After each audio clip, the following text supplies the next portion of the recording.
Welcome everyone. This is Tamanna Dheer. In this video, we will start our chapter number 2 of political science और इस chapter का name है era of one party dominance. अब इस chapter में हम discuss करेंगे कैसे इंडिपेंडेंस के बाद हमारी कंट्री में इलेक्शन कंडक्ट हुए और कैसे वन पार्टी डोमिनेंस का एक एरा, एक दौर आया। अब ये वन पार्टी कौन सी थी?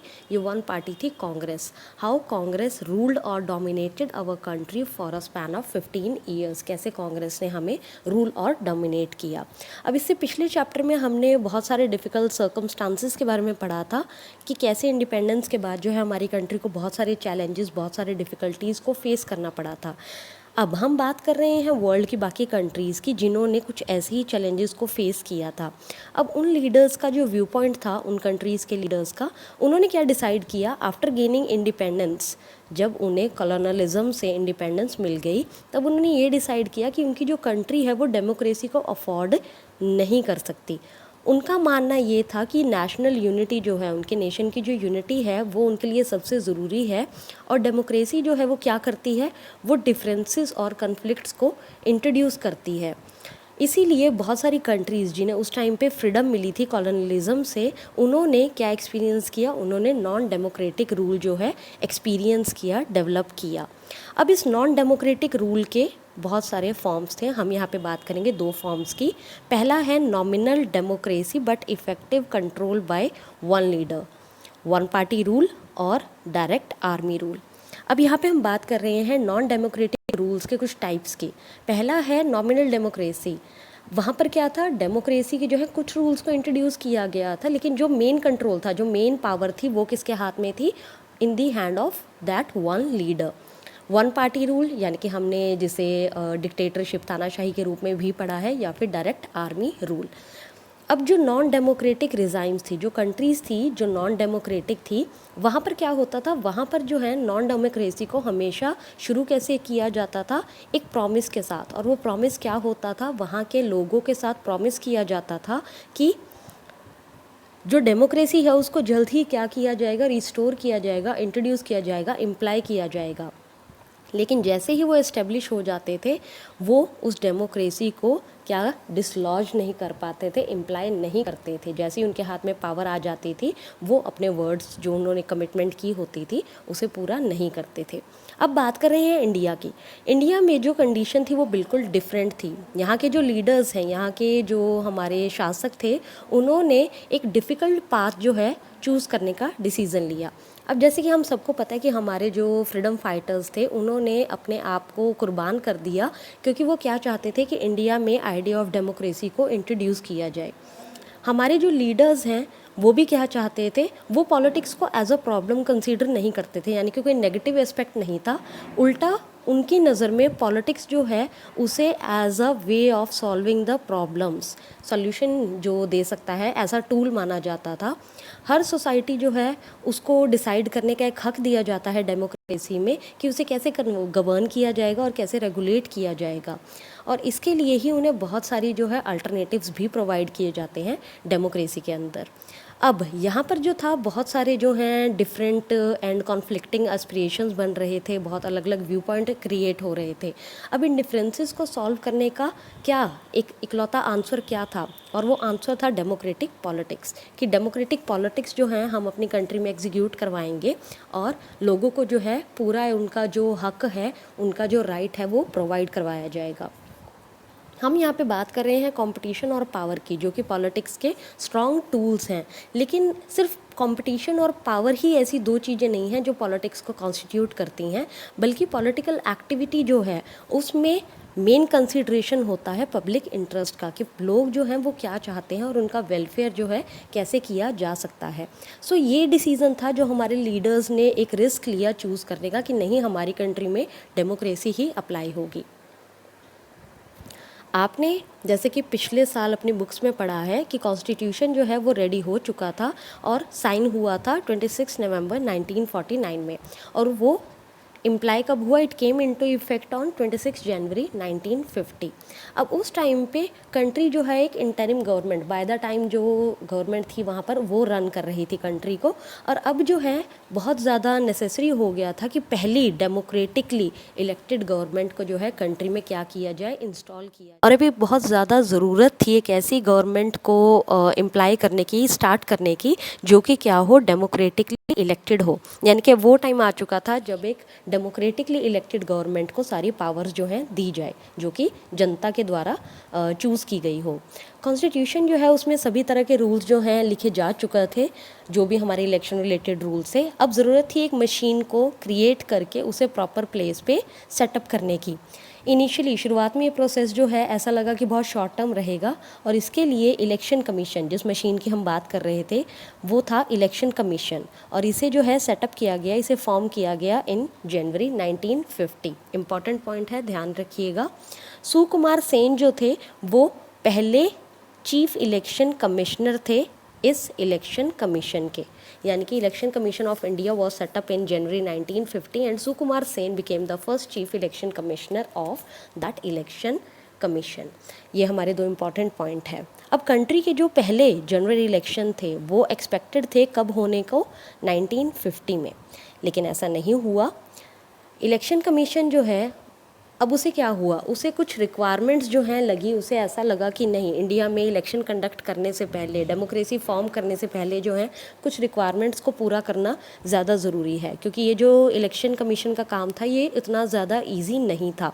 And to hold a free and fair election in a country of India size, जो कि इंडिया का साइज़ है, जैसे कि इंडिया काफ़ी बड़ी कंट्री है, तो एक इलेक्शन जो है होल्ड करना, कंडक्ट करना जो है कुछ रिक्वायरमेंट्स जो हैं अटेन करता है। अब वो कौन कौन सी रिक्वायरमेंट्स थी उनकी हम बात करेंगे, ध्यान से सुनिएगा।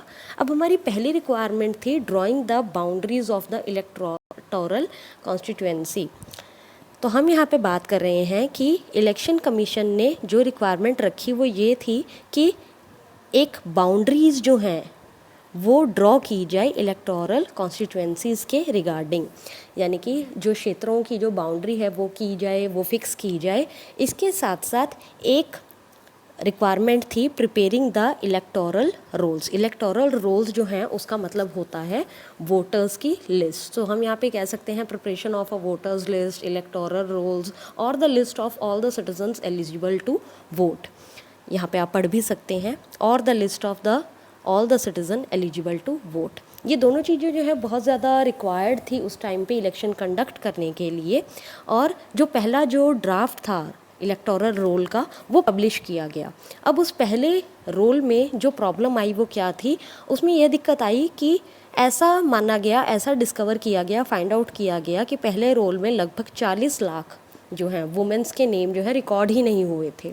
उन्हें जो है simply as a wife of, daughter of जो है लिस्ट किया गया था। तो इलेक्शन कमीशन ने उस इलेक्टोरल रोल को एक्सेप्ट करने से साफ मना कर दिया, और ऐसा चाहा कि या तो उस इलेक्टोरल रोल को दोबारा से बनाया जाए और या फिर उसमें जो है चेंजेस किए जाएँ, मॉडिफिकेशंस किए जाएँ। नाउ ये जो सारा प्रोसेस था, ये जो जनरल इलेक्शन की ये जो पूरी एक्सरसाइज थी, it was kind of very difficult and a very complicated one. अब इतना बड़ा जो इलेक्शन है, इस स्केल पे जो इलेक्शन है कभी भी कंडक्ट नहीं हुआ था, और किसी भी कंट्री में इतने बड़े स्केल पे जो है इलेक्शन कंडक्ट नहीं किया गया था डेमोक्रेसी को इम्प्लाई करने के लिए। Now moving on to the next point, अब इसमें हम बात करेंगे कुछ फीचर्स के, और वो फीचर्स होंगे फर्स्ट जनरल इलेक्शन से रिलेटेड। तो ये आपको मैं कुछ पॉइंट्स यहाँ पे बताऊँगी, वो आप सुनिए ध्यान से। उसका पहला फीचर था जो हमारे इलेक्शन कमीशन, जो हमारा पहला जनरल इलेक्शन था उसमें क्या थे, उसमें लगभग जो हैं 17 करोड़ एलिजिबल वोटर्स रिकॉर्ड किए गए।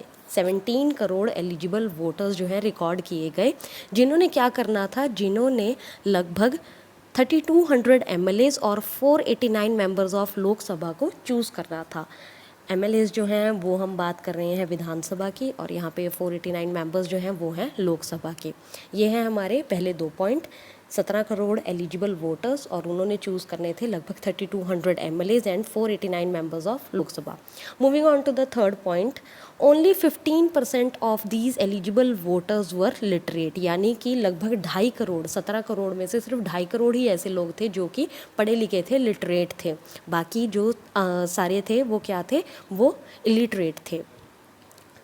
उसके बाद हम बात करेंगे अब इलेक्शन कमीशन जो है उन्हें क्या करना पड़ा, उन्हें एक स्पेशल मेथड जो है वो इम्प्लाई करना पड़ा वोटिंग का, क्योंकि जो स्केल ऑफ जो स्कोप ऑफ इलिटरेट पर्सन्स था वो बहुत ज़्यादा था, आप परसेंटेज से ही देख सकते हैं। तो इलेक्शन कमीशन ने क्या किया, इलेक्शन कमीशन ने लगभग 3 लाख ऑफिसर्स को और पोलिंग स्टाफ्स को ट्रेनिंग दी कि इलेक्शन जो हैं वो कैसे कंडक्ट किए करवाए जाएंगे, कैसे जो है सारा प्रोसेस जो है एग्जीक्यूट किया जाएगा। मूविंग ऑन कि इंडिया का जो साइज़ है और यहाँ पर जो है इलेक्टोरेट जो हैं बनाए गए थे वो अब क्या हो रहे थे, बहुत सिस्टमेटिक प्रोसेस जो है वहाँ पे इंट्रोड्यूस हो रहा था। पहला जो जनरल इलेक्शन था वो एक तरह से एक टेस्ट भी था। ये हम बात कर रहे हैं अगले फीचर की। जो पहला जनरल इलेक्शन था वो एक तरह से टेस्ट माना जा रहा था। टेस्ट किसका? It was a test of democracy in a poor and illiterate country. जो इंडिया का एक इमेज था उस टाइम पे वो ये था कि इंडिया बहुत जो है डेवलपिंग कंट्री है अभी, जहाँ पे जो लोग हैं वो क्या हैं, गरीब हैं, अनपढ़ हैं।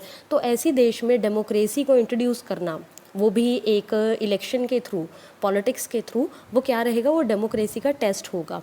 क्योंकि बाकी देश की अगर हम बात करें, अगर हम बाकी कंट्रीज़ की बात करें तो डेमोक्रेसी जो है वो सिर्फ उन कंट्रीज़ ने इंट्रोड्यूस की थी जो कि क्या थी, प्रॉस्पेरस थी, काफ़ी डेवलप्ड थी। और यूरोप और नॉर्थ अमेरिका जो है वो कंट्रीज़ थी जहाँ पर डेमोक्रेसी जो है इम्प्लाई की गई थी, इंट्रोड्यूस की गई थी। लेकिन वहाँ पर भी जो हैं, जैसे कि यूरोप की कुछ कंट्रीज़ थी, वहाँ पर क्या हुआ था, उन्होंने वोटिंग राइट्स जो हैं वो वुमेन को नहीं दिए थे। हालांकि वो जो कंट्री थी वहाँ पर क्या थे, वहाँ पे लगभग सभी लिटरेट थे, पढ़े लिखे थे, लेकिन वहाँ पर एक रूल बनाया गया था कि जो डेमोक्रेसी में जो वोटिंग राइट है वो वुमेन्स को नहीं दिए जाएंगे। तो जो हमारे यहाँ पे इलेक्शंस हो रहे थे वो क्या थे, वो बहुत ही ज़्यादा रिस्की और बोल्ड थे। क्योंकि हम क्या इम्प्लाई कर रहे थे, हम इम्प्लाई कर रहे थे यूनिवर्सल एडल्ट फ्रेंचाइजी का, यानी कि 21 ईयर्स और मोर देन एज जो है वो क्या किए जाएंगे, वो एलिजिबल माने जाएंगे वोटिंग के लिए। तो एक तरह से ये जो हमारा स्टेप था वो क्या था, बहुत ही ज़्यादा बोल्ड और रिस्की माना गया। इवन एक इंडियन एडिटर ने इसे the biggest Gamble in history का भी नाम दिया था। किसे? जो पहले जनरल इलेक्शन हमारी कंट्री में हो रहे थे उन्हें the biggest Gamble in history का नाम दिया गया था। अब यहाँ पर क्या हो रहा था, जो हमारे पहले जनरल इलेक्शन थे उनको कंडक्ट करने का प्रोसेस चल रहा था। इस दौरान जो हमारे जनरल इलेक्शन हैं उन्हें 2 बार पोस्टपोन किया गया और फाइनली ये जो हमारे जनरल इलेक्शन है ये कब एग्जीक्यूट हुए, ये हुए अक्टूबर 1951 से फरवरी 1952 तक। अब ये जो प्रोसेस है, आप सोच रहे होंगे कि इतने लंबे इलेक्शंस कैसे हुए, तो yes, it was a very complicated task, it was a very time consuming task at that time, क्योंकि जो टेक्निक्स हैं वो इतनी मॉडर्न नहीं थी उस टाइम पे, प्रोसेस जो हैं वो इतने एडवांस नहीं थे, तो ये बहुत टाइम कंज्यूमिंग प्रोसेस था। लेकिन इस इलेक्शन को जो है मेनली 1952 इलेक्शंस कहा जाता है। क्यों? क्योंकि जो मेजर पार्ट्स में जो वोटिंग हुई थी वो जनवरी 1952 में हुई थी, तो मेनली इसको जो है the first general election of 1952 consider किया जाता है।